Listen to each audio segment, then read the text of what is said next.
This podcast was produced by OAR FM Dunedin with support from New Zealand On the Air.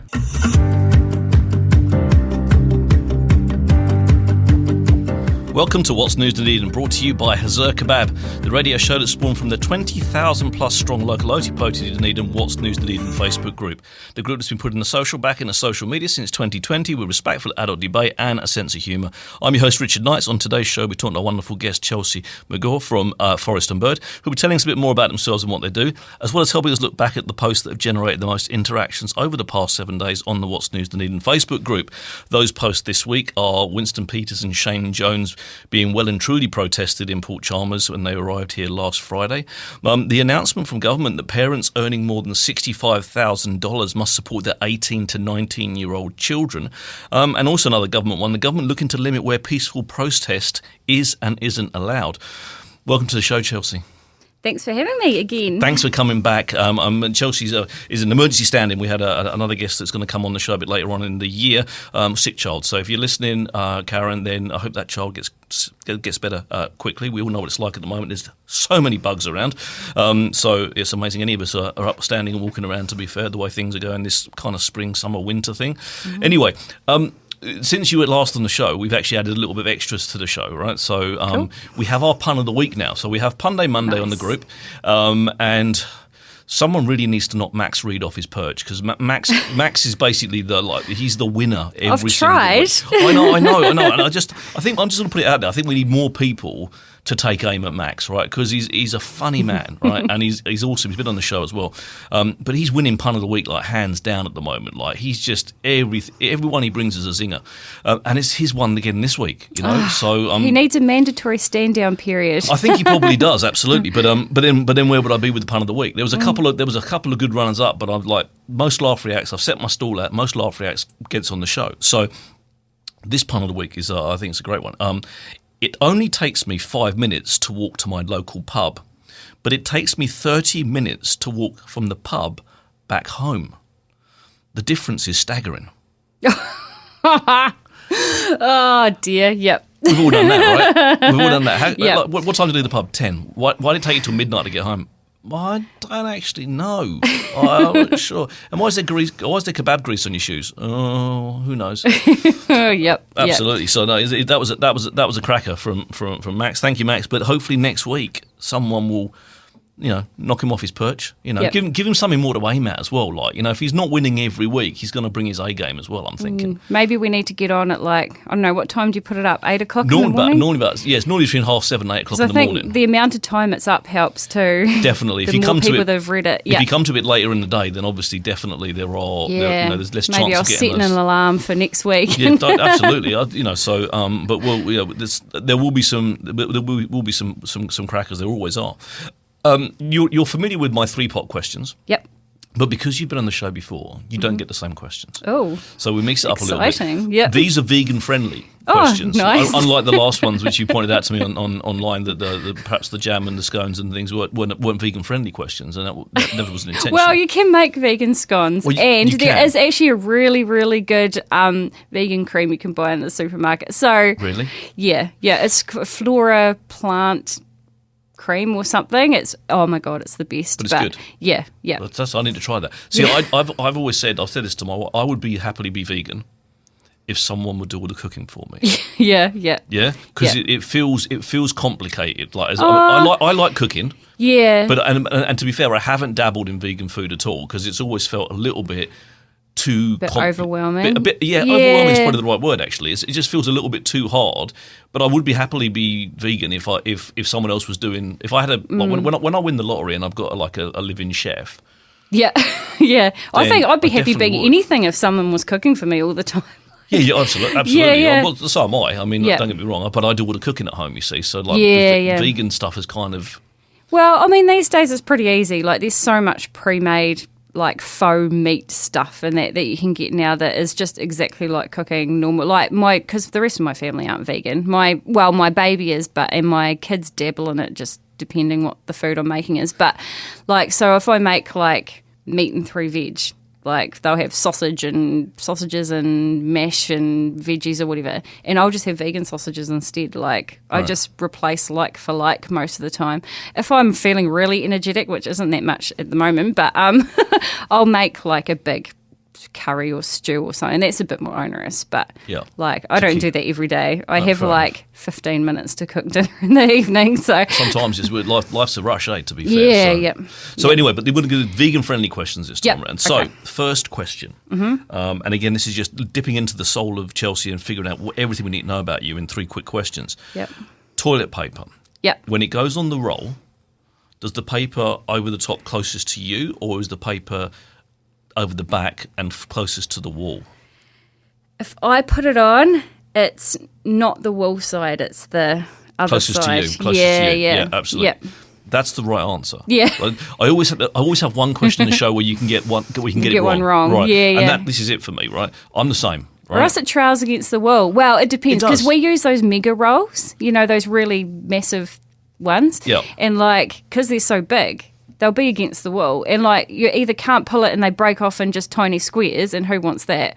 Or they trail against the wall and can get covered in who knows what. Exactly, so. and I say this when I ask this question. I'm a go to the loo in the dark kind of person, like in the night, right? So yes, I sit down, but I don't want to be sort of bashing around in the dark trying to find the bloody toilet paper. I just want it there, ready to go, because then because I'm sitting on the loo with my eyes shut, trying not to wake up, And I think I'm not the only person who does that. So I've seen some, people go, they're trying to keep their eyes shut, don't let the light in, pretend you're still asleep.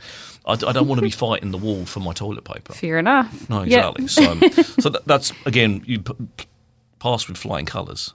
So, second question, who is your favourite Spice Girl?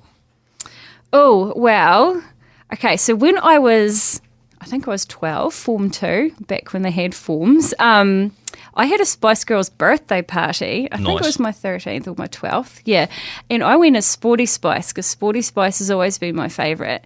I've always been a fan of an underdog, and I think, everyone loved Baby and they loved Posh. Not that many people were into Sporty, so I was like, I'm going to be Sporty Spice. So I backed Sporty Spice. That's a good one. We've had a run of Sporty Spice on the show, to be fair. Oh, okay. Because it went for a while where no one was saying Sporty, and I felt a bit bad. But you remind me a little bit of Sporty. You just, Kind of, I like Ginger as well. She was quite cool. She was quite loud and outspoken, and I guess, I don't know, probably a mix between the two. Ginger's my favourite for the loud and outspoken bit, because there's no one more loud and outspoken than me, pretty much. So, but absolutely, because that's cool. So, third and final question: would you rather live next to a huge stadium or next to the airport? Well, I almost live next to a huge stadium. I don't live that well. I live up on Pine Hill in Liberton, so I heard the monster trucks the other weekend, so I almost live beside a huge stadium, so I'd probably just go with the stadium.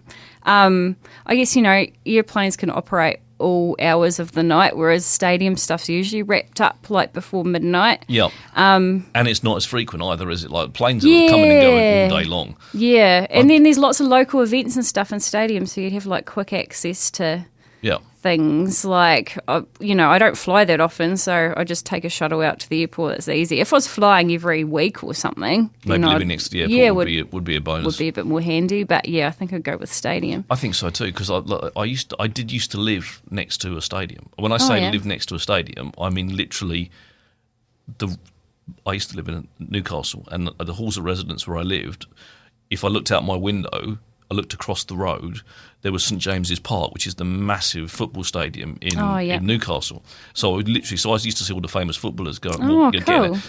Kevin Keegan. I had lunch with Kevin Keegan once. Well, I say I had lunch with him. He was at a table next to me, but I told everyone. Me and Kevin had lunch. I drew the curtains one day in my bedroom, and there's Peter Beardsley walking past the front. I mean, anyone who's a football fan might know he's short, Geordie footballer, very, very about the same time as Gary Lineker, but he was a quality player. Just walking past the front of my window. So that's literally. But again, you didn't. And some people in the halls, they could look in the corner of the stadium. So when the matches were going on, Oh, they could wow. actually peek in. Cool. Couldn't see the whole pitch, but they could Yeah. see like a good 2/3 of the And it pitch. saves you having to get parking and... Exactly. Yeah, Absolutely. and I mean, if it was a decent enough concert, you wouldn't even have to pay to get in. You could just sit in your backyard and rocking it out with Yeah. with the big gigs or whatever. yeah, So, no, I totally agree. I think I'm the same. I think I'd probably get bored of all the airplanes coming in and out. yeah. Unless you're one of those real plane nuts. Yeah. It would be quite cool to live next door to the Wingatui.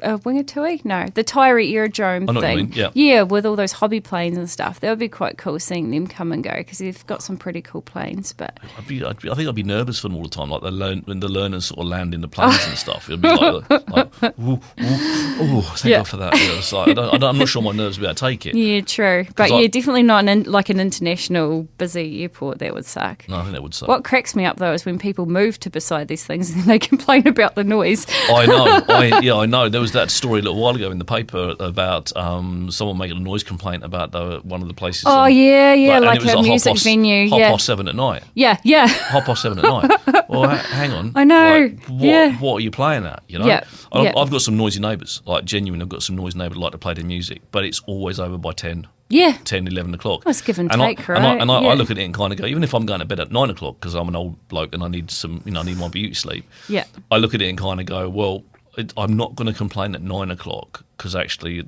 whilst I'm annoyed that I can't sleep because it's noisy, that's not, But if it was going on at 2 o'clock in the morning, it's a bit different. Then it's Yeah. really different. But to complain at 7:30 in the evening, I and they know. got a strike against their name as well. Yeah. I thought when I first read the article, it was just kind of like, they laughed and went, nah. But they actually put it was actually an upheld complaint, which is just crazy. But they're probably the same kind of people that complain that Dunedin doesn't get enough events or quite have enough possibly. things on, or Quite possibly. It's just that whole NIMBYism thing. It does a little bit. So let's talk about the news because we've had there was a very big protest on Friday last week, pretty much while this show was going on out in Port Chalmers because Shane Jones and Winston Peters, who is the Minister for Rail, but also the Foreign Minister, had come down and was opening some train pad thing out in Port Chalmers, which is one of those things that really grinds my gears, to be completely fair, in the sense that you got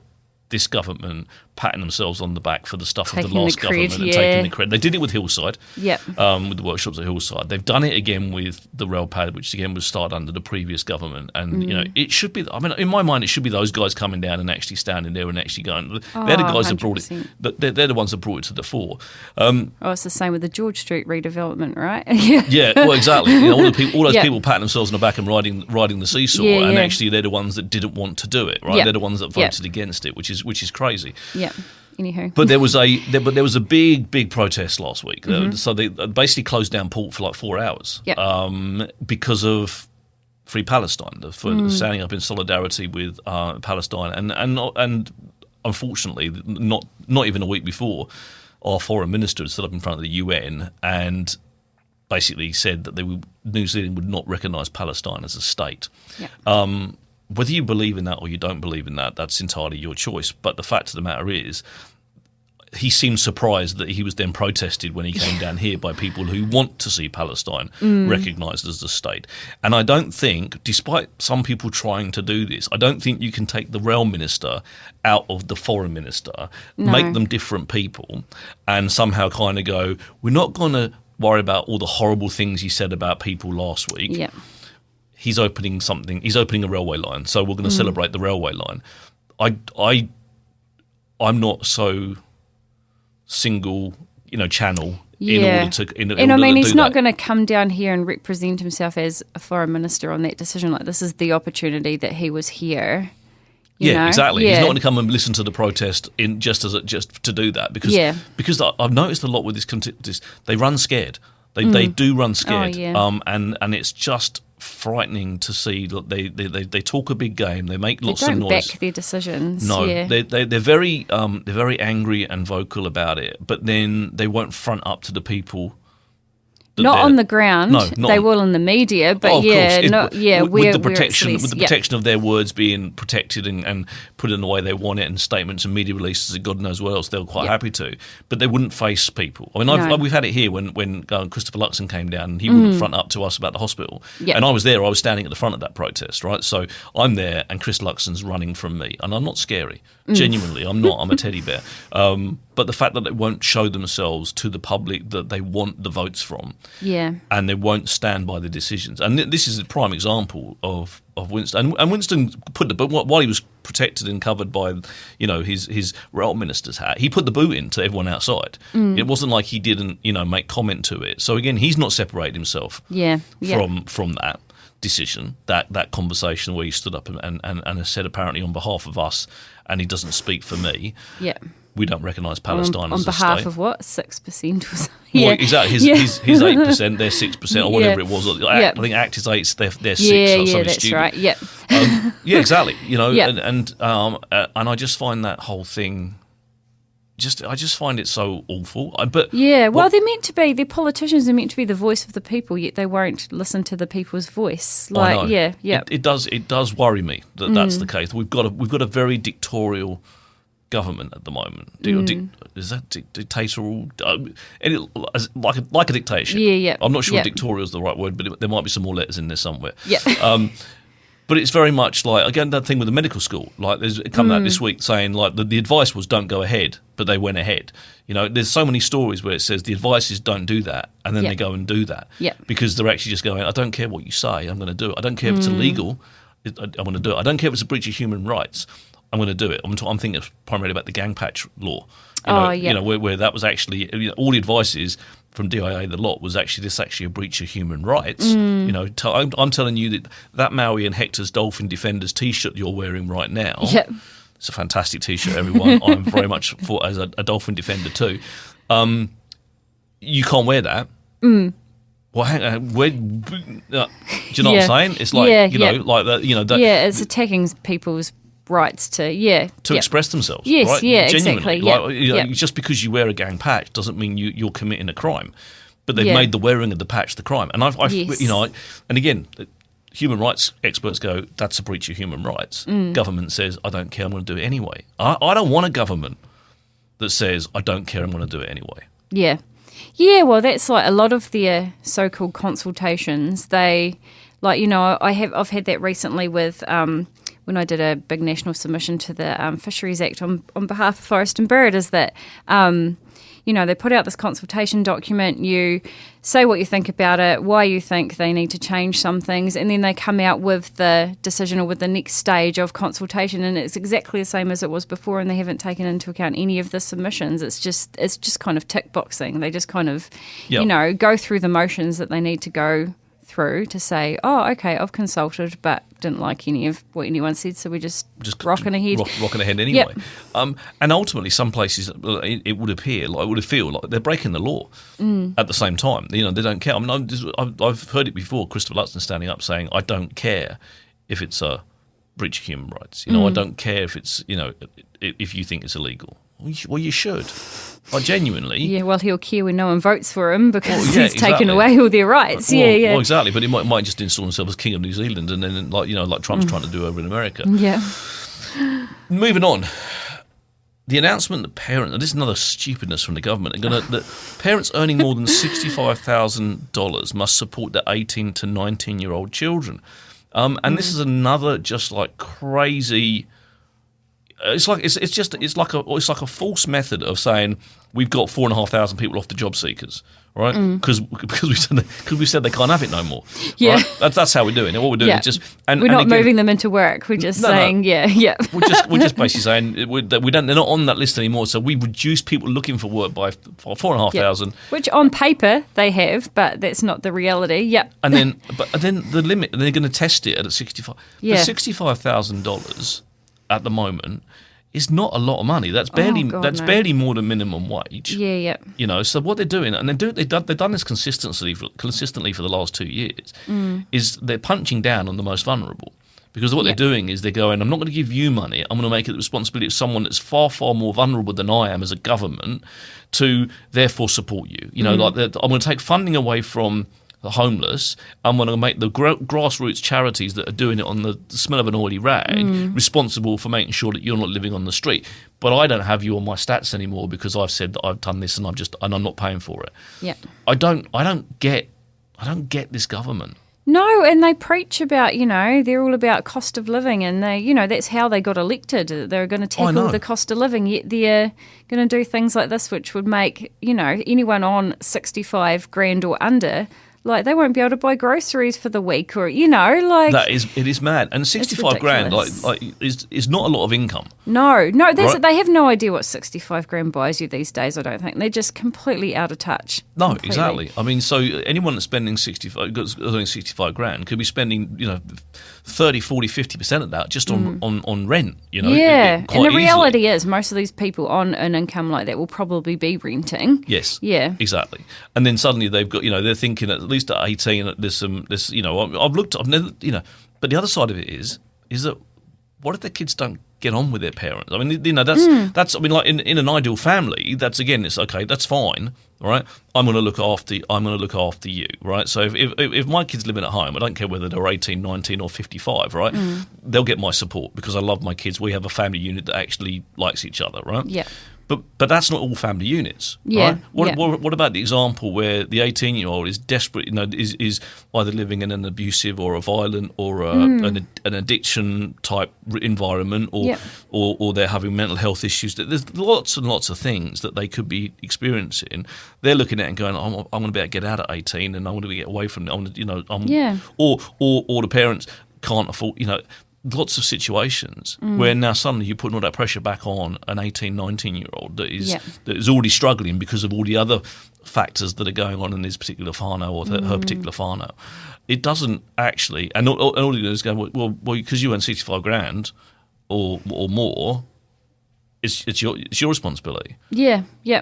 Yeah, no, I totally agree. I think it's ridiculous. And there's no jobs out there for anyone, let alone young people with no experience and no probably not as many qualifications as other people in the job market. Exactly. I mean, it's like bringing this in on the back of like some of the worst unemployment figures that we've had for a long, long time, the highest unemployment rates we've had for ages, and you're kind of going, get out there and support yourself. There's no jobs, and there's no benefit, and there's no houses because rent's too expensive, and we're not building any more community housing because we decided that I'm going to do that stuff anymore because actually we're selling stuff rather than buying stuff, just like in Port Chalmers where they're bloody selling.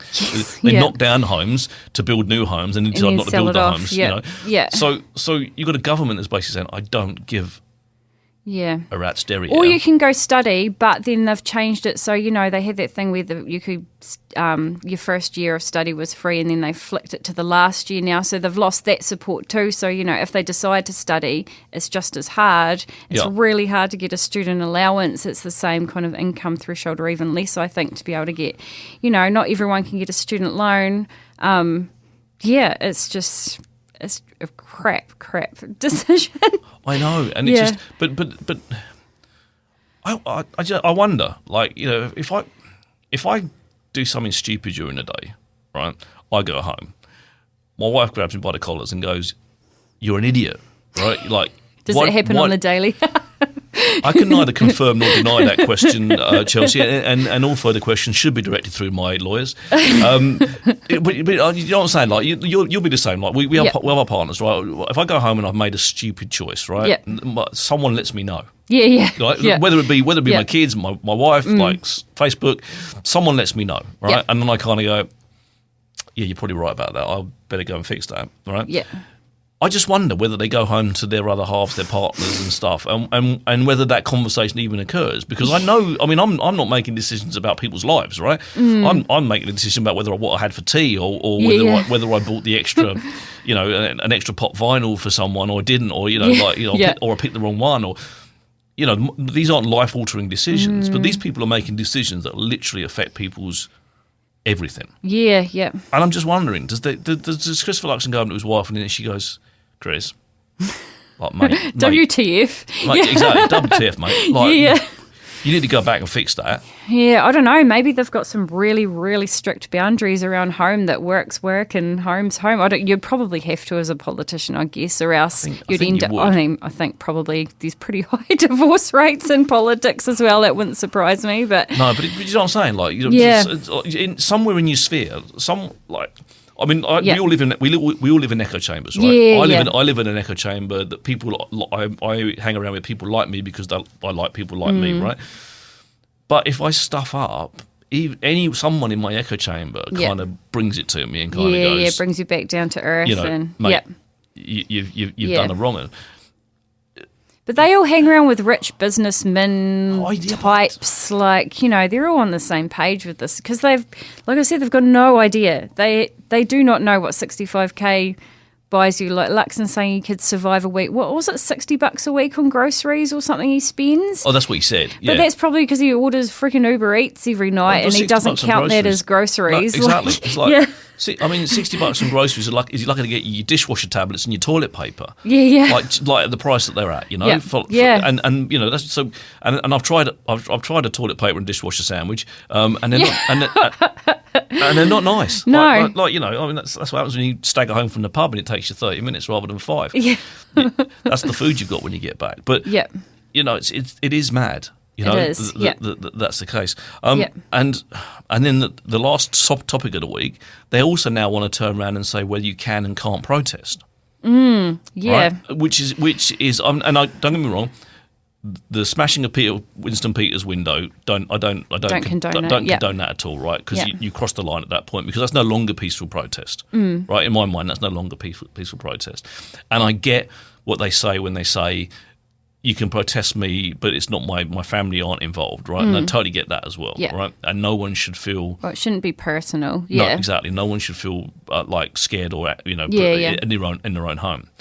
But they want to just kind of carte blanche go residential. That's what they're trying to say. Residential. We don't want it in residential areas. Well, that would have meant that protest in Port Chalmers probably couldn't have happened. No, And you kind of go, well, hang on a second. You're now really starting to impinge on, the Bill of Rights and those kind of things. One of the things that this country is famed for is it's the place that you can protest peacefully. Yeah. And lots of MPs' offices and stuff are in residential areas as well. Yeah. Exactly. I firmly believe in. I don't believe in any kind of violence whatsoever. I'm not. I haven't thrown a fist in anger since I was a very young teenage boy. Right. So and I firmly believe in my words rather than any kind of physical violence. Yeah. But at the same time, right, we have the right to protest.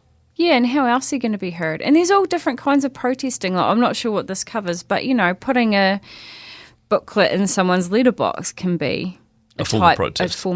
Absolutely. Yeah, writing letters or, it doesn't have to be standing up holding signs. No, but it's it just seems it's really, well, this government seems to be crossing a line when it comes to... Well, they're just weakening people's voices everywhere across the board. Like, it was the same, flicking back to work stuff again, but the Fast Track Act and taking away the ability for communities to have their say on big developments, and it's just watering down people being able to say anything and taking away that right from people, so they've got absolutely no input in decision making, which isn't democracy. And they're not being held to account either. That's the other side of it, because it's a matter of account, right? So at the end of the day, when Forest and Bird and Doc are kind of doing things and going, we're protecting the animals, and you're not being heard, like the Macrae Mine extension, which happened not that long ago, where everyone kind of went no, and then Doc, when we took under instruction almost, took away the Lizard Wildlife Act permit, and it's like, well, hang on a second, they were doing their job, and then for doing their job, they've then been smashed by their own. Probably the ministers. And now, but ultimately, we're not actually getting what they're not doing the thing that they were put in there to do. That's and I shake my head at that, because why have them if you're not going to let them have accurate and input and be able to do their jobs, almost veto because of the nature of it. Then just disband it. Yeah, but I mean that's like they've rushed through bills and acts and all kinds of stuff overnight, like when the Otago Regional Council were doing their land and water plan, and they've been fighting back to the government to say, no, we're still notifying it. Our last plan, which is still active, was written in the blooming 90s. Like it's 1998 or something stupid. And I mean, it would have been started like the early 90s. It takes years to develop these plans. So like massively out of date. The environment's changed completely, especially in Otago. And then overnight, the government just went into Parliament, rushed through a bill to say, oh no one's doing land and water plans for 5 years or whatever it is. And no one had a say in that. No. Like, they can just... And I was talking to our political strategic advisor guy, and he said, like, they could say, like, everyone has to wear silly hats tomorrow and make it a law overnight if they want. They actually don't have to have any kind of consultation. If they don't want to, they can rush anything through overnight. I know, under emergency. What's the emergency? There is no emergency other than the fact you don't want... The bit the IYC, the one, it broke my heart because they'd been deferred and deferred and deferred. Oh yeah, and so much money and work went into that. They were actually finally doing their job. Like, and I don't mean that in a sense that they weren't doing their job, but do you know what I mean? From a real sort of like line in the sand. This is what we do. Yeah.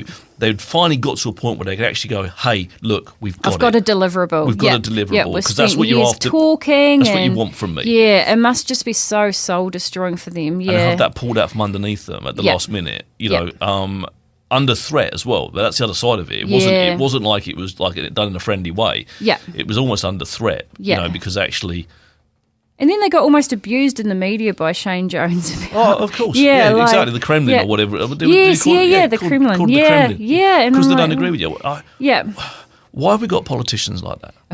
He just likes to make a spectacle, I think. I don't... There's a part of me that just doesn't understand how we've...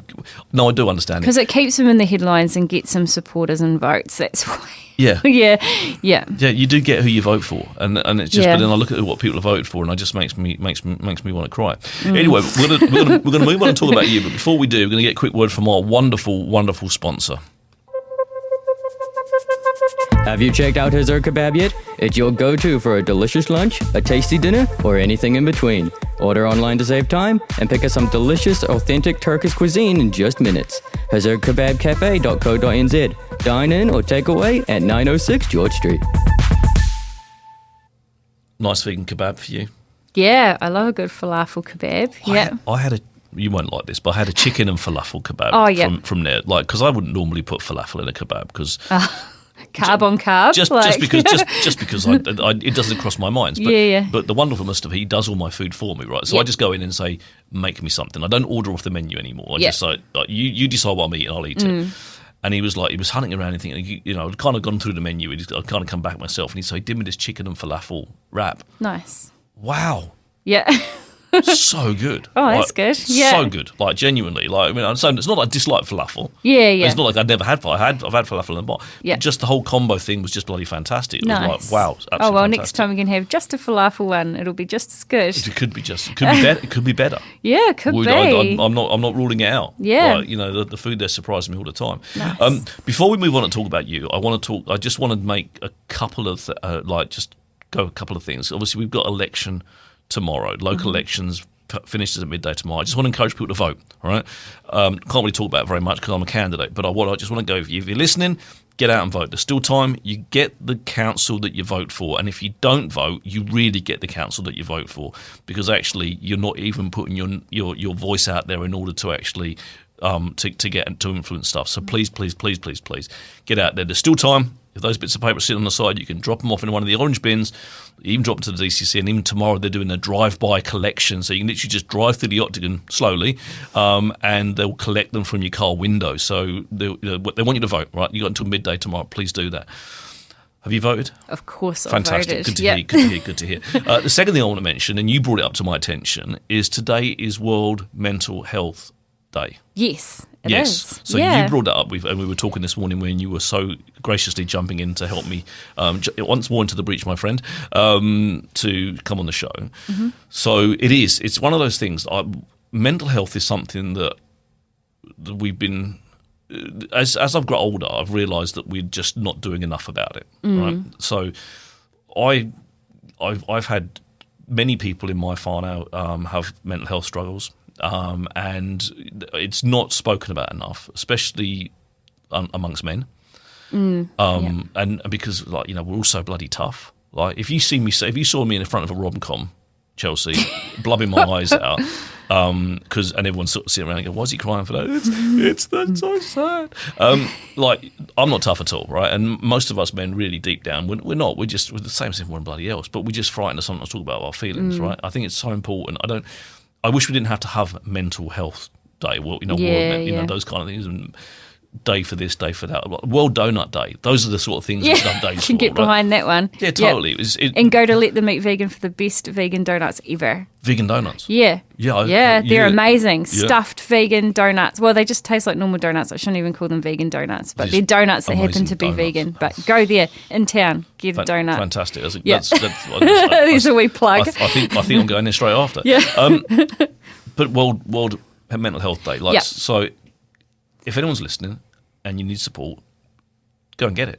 Genuinely reach out. Find a way to let people know that you're not okay, because it's okay to not be okay. To use those of those sound bites and stuff, Yeah.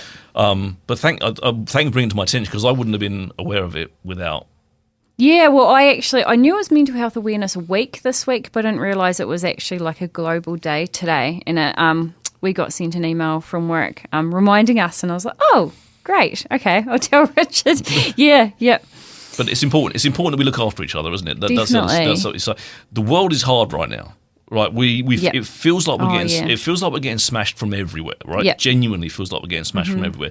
Not the government, but world governments and cost of living and inflation and mortgages and everything's going. You know what I mean? Yep. It just genuinely feels it in the 50-something years that I've been on the planet.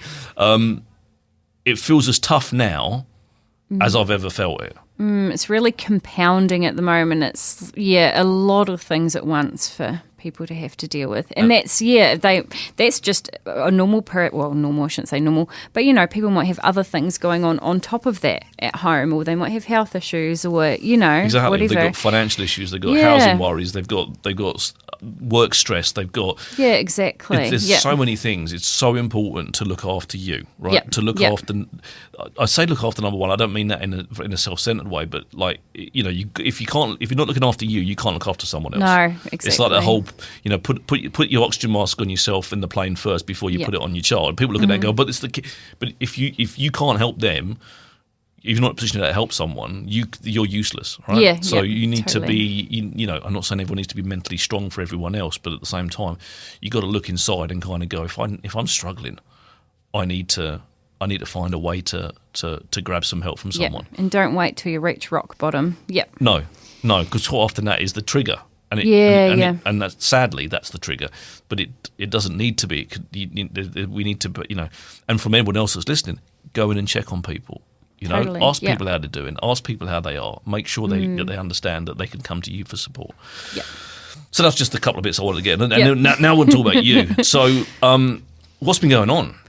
Oh, what hasn't been going on? It's been about a year, and there's been plenty going on in the wildlife, forest and bird arena. Yes, yeah. I mean, I guess the most recent thing is Bird of the Year. I love Bird of the Year. Yeah, which just wrapped up. Was it a week ago now? So who won again? Just to remind our listeners. I know the karearea, the falcon, New Zealand falcon. That's how you say it. Yeah, karearea. Karearea. I love the falcon. I think I've seen one. Yeah, they're very cool. You probably would have. I think I have. Yeah, it they're was not fast. common. Well, if it was fast, it probably was, because they often get confused with the kahu, the harrier. I'm pretty good with my birds, so I very much know the difference between a kahu and that one. Because a harrier, double the size, tends to flap and float. Yeah, exactly. Kareareas are like wee bullets. This was a bullet. Well, I was going down Law Road over the top of Skogsill. Oh yeah, I was going to say around where you live, that's probably pretty good habitat for them around. Flinging that through area. across the road, and I'm like, was that her? I don't know. Yeah, they're pretty amazing. 200 kilometres they can dive at, which is pretty quick. Pretty fast. So yeah, very cool birds, very deserving winners. I mean, I didn't vote for them. I did a seabird takeover this year because I work a lot in the marine space and we've got a lot of amazing seabirds in Dunedin. So I voted for all seabirds, but I'm not disappointed that the Kidea won. It was on my list. It was one of my 5. Nice. In as well as was the red-billed gull. Yeah, me too. It was one of my 5. Absolutely Yeah, in my 5. Yeah. And I think white heron was in there as well because there's nice. a white heron that hangs out in Waldronville. Oh, yep.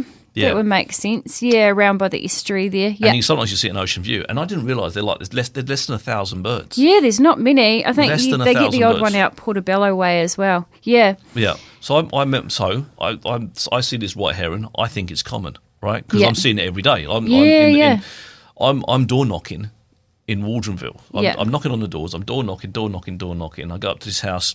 It was on Friendship Drive. Go into this house, go through. Had to get through this big gate to get to the actual front door, right? So I walked up from the drive, and I sort of looked over, and they've got ponds and stuff like that. They've got a plastic heron in to scare the birds away from the fish. So look, there's plastic heron over there, which I'm used to in the UK. There's plastic herons everywhere, right? Yeah. So I looked over there, so I knocked on the door, and then this plastic heron flew away because it was actually a white heron, Yeah. and I was literally like 10 feet from the damn thing, and Wow. it was like, and I'm like, They're quite big too. they are big birds. Yeah. I just assumed because it was. I just assumed Yeah, it just was. associated with what you knew. Yeah. And it was the bloody and it was and it was like amazing. And I looked it up. Wow. And there's like less than 1,000 birds in Yeah, existence, yeah. not just in Yeah. New Zealand, like at all. Yep. Yeah.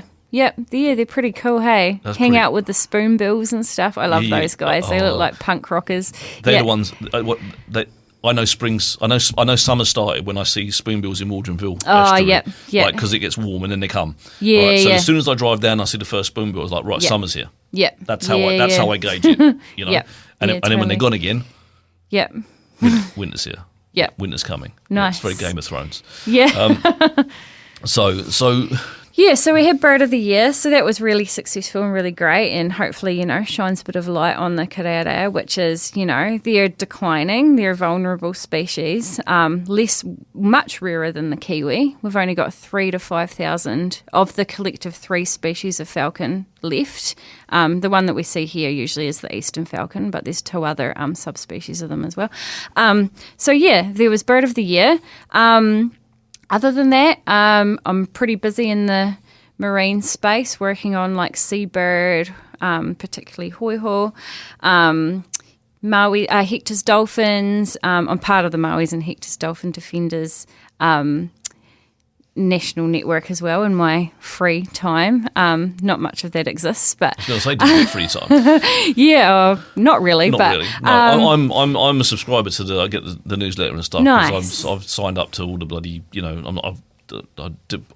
all the petitions, like Yeah. because I Cool. love those animals. They're just I Yeah. can't believe that we're allowed to even include them in bycatch. I just cannot. I know. I cannot Yeah, believe you just have to report them. Yeah, that yeah. all you have to do is just go, yeah, I killed one. Yeah. And that is the end of it. That to Yeah. me, that breaks my that genuinely. If I let it, I'd go and sit in a room and I don't think I'd ever come out because Yeah, and we catch them in Otago too. Like, it's I know. very sad. I mean, we've got a very low limit. Like, it's only 2 that are allowed to be caught before they have to enact like measures on the fisheries and their habitat and shut them for the fishing season.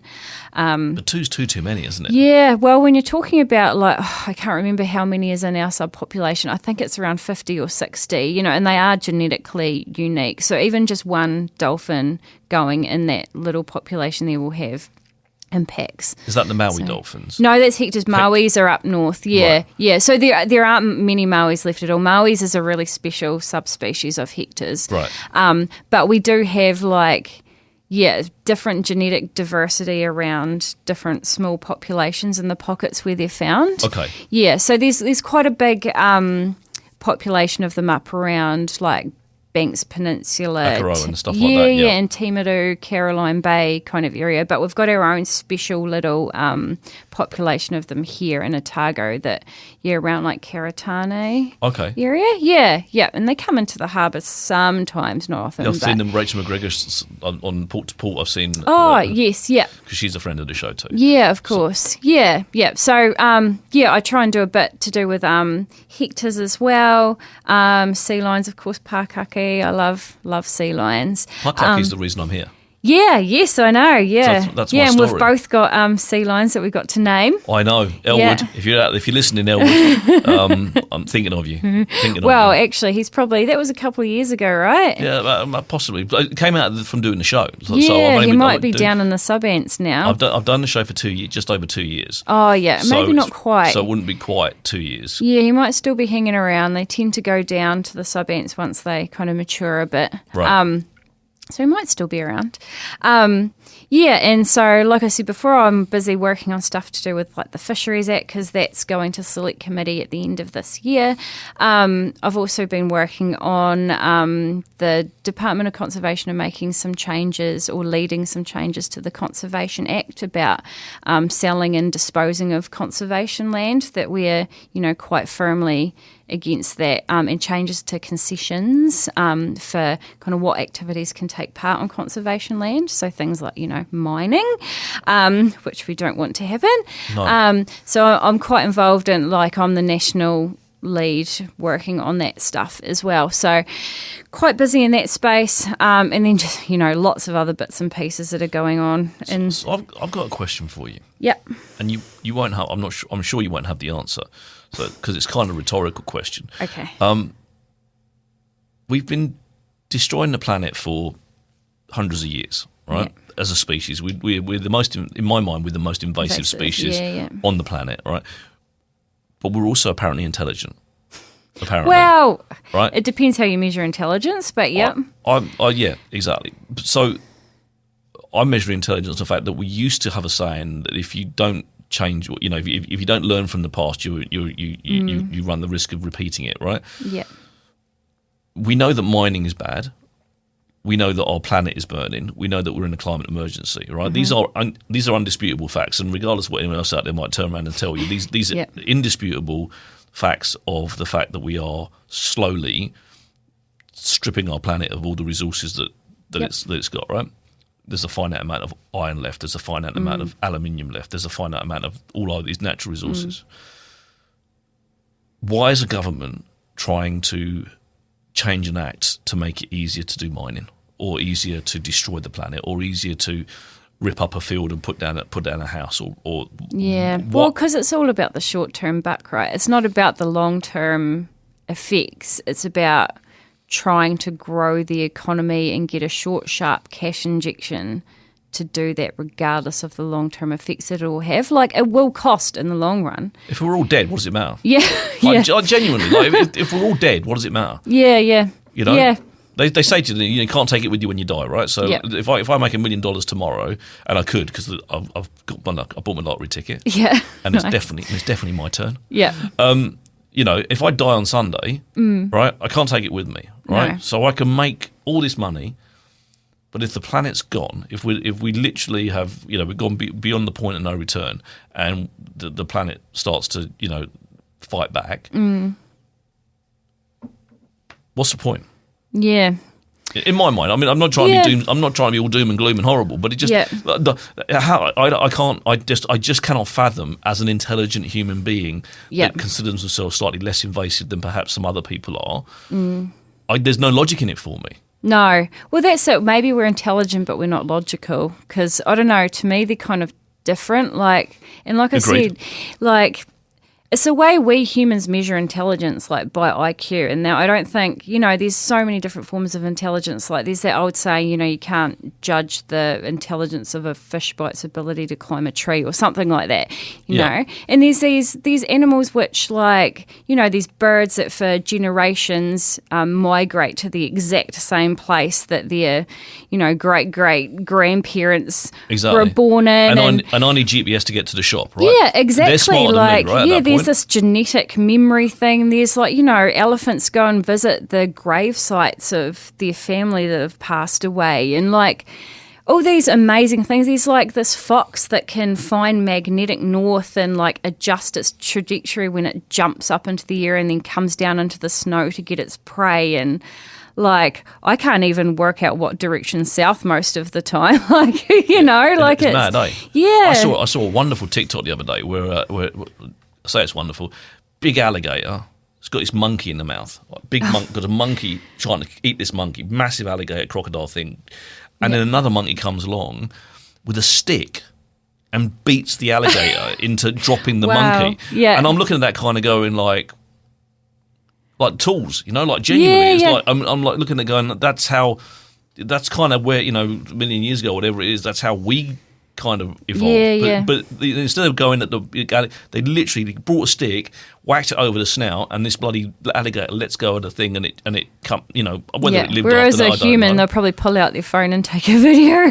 Someone was videoing it. Well, someone was, true, but you kind of going, hang on a sec. I mean, it might have been a natural history program or something. It might have been a bit more than just someone standing with a phone. Because they don't intervene. But there's just so many different forms of intelligence, and there's a form of, I guess, smarts of, being able to live within your means and within what the environment provides you. And to me, that is being intelligent. And that's where animals beat us hands down. Oh, definitely. Because we're not doing that. No, not at all. We're just not doing that. And they're kind of, I guess, not all animals, but when we talk about introduced species and stuff, but they learn to live within the constraints of what's in their environment. If they haven't got food or if they haven't got the right conditions or whatever, their population changes to match what they've got. Whereas us, we just exponentially grow no matter what we've got to support us or not. And we have to mine for it and destroy other things' environments to be able to sustain our own greed. But then things like gold mining, I read a stat the other day, I can't remember exactly what it was, but there's enough gold already in the system, which is highly recyclable, it's exponentially recyclable, to get all the gold that we need for our mobile phones and batteries and whatever the hell else they use gold for. But the weird thing is, they're also sitting in these huge bars in vaults. In vaults doing nothing. Exactly, just gaining. Just being valuable. Yeah. That, to me, is... It's ridiculous. Yeah. Well, that's the whole monetary system. Well, exactly. The whole monetary system is built on... There's these gold bars sitting in Fort Knox or wherever they are, and they're literally doing nothing other than just being gold. I know. And, I always think, if aliens came to our planet, how would we explain some of this ridiculous crap that we do to them? They would just go, what the because you could explain all the other animals. You could literally explain every other single living organism. That makes sense. And you'd go, yeah. You try and explain humans doesn't make sense. Yeah, and they'll go, who are the intelligent ones? Not us. Talking about greed, I need to get another ad in before we finish the show, so let's get another word from our wonderful sponsor. Have you checked out Hazur Kebab yet? It's your go-to for a delicious lunch, a tasty dinner, or anything in between. Order online to save time and pick up some delicious, authentic Turkish cuisine in just minutes. HazurKebabCafe.co.nz. Dine in or take away at 906 George Street. So we've got about 4 minutes left. Nice. Because it just runs past. It's fantastic. Time flies when you're having fun, and we've been having fun. What's on your plan for the next wee while? Where's your focus for? I guess I'm prepping for these consultations that are coming up. So the Fisheries Act and the Conservation Act ones, as well as I'm working on nature credits, which is like a biodiversity credit system that's been rolled out by the Ministry for the Environment. So it was always the intention of the National Policy Statement for Indigenous Biodiversity that there was some way for people to get money back for the nature that they look after on their properties. So say you've got a farm and you've got a wetland in the middle of your farm. At the moment, you have to do all these things to look after and restore it and spend all this money on it, but you don't get anything for it. Right. So MFE have rolled out this nature credits proposal, and they've got pilot schemes out at the moment. So I'm keeping an eye on those and working with the people that are running those schemes to make sure they're successful. So when it's rolled out to the wider market, I think next year sometime, that it's going to be a successful program and people will actually be able to be compensated for looking after the nature that they've got on their private properties, which was always intended to be part of that legislation that I was talking about, but it's taken a long time for it to actually come into play. So there's that. Still lots of work in the marine space, like hoi stuff, hoping to do some really fun, like on the ground type things. We need to do everything we can to protect them. Yeah, We really they're in do. a real dire state. It yeah. just keeps declining, and then we're losing females that were breeding females and things like that. Yeah, Like, we've had a win recently where there's a set net fisheries ban on the Otago Peninsula until the end of the year now. So Yes, I read about that. There was a few people that got upset about that, and I'm just kind of going like, just how can you be? Yeah, but the thing is, it's only covering the peninsula, and there's actually more hoiho down in the Catlins, but there's a few up in Moiraki as well. So it's not covering all their range. So the worry is that either the people that are set netting in Otago might go and set net at those two places and actually increase pressure on where they've actually got more hoiho still living. So it actually might be worse. Or, this ban should be across that whole range where hoiho still live. I'd like to see it across the whole thing, like genuinely. Yeah, Like, definitely. I've said this to you before. I love fish, but if I had to stop eating fish to protect those animals, Yeah. do it in a heartbeat. Like genuinely do it in a heartbeat. You know, I love my food, all food, but yeah, because it's not acceptable. I don't want to see animals going into extinction on my watch. We're supposed to have learned better by now. Yep. Yeah, totally. Yep. You know, as always, we run out of time. Yep. It's always great to have you. Thank you so much for coming along and thanks for stepping up when having I me. was when I needed an emergency guest. It's always wonderful to have some good. people to call on when Yep. that's the Anytime. case. You just happened to be online, and I was like, Chelsea. Yeah. Anyway, thank you very much. Let me just sit. You just sit there while I round out the show. Thank you very much, Chelsea. Cheers. Well, that's a wrap for this week. Thank you for tuning in. I've been Richard Knights, and you've all been wonderful. Remember, if you're looking for robust, respectful adult debate about all things local and further afield, and a welcoming online community doesn't take itself too seriously, come and find What's News Dunedin on Facebook and join our fun. On next week's show, we'll be talking to Georgia Kieran, Head of Philanthropy and Development to Hura Otago Museum, and we look forward to seeing you next Friday at 12 on OAR FM. And if you want to listen to the show again, or simply share it with your friends, you can find the podcast at oar.org.nz, or even on Spotify, YouTube, or your favourite podcast provider.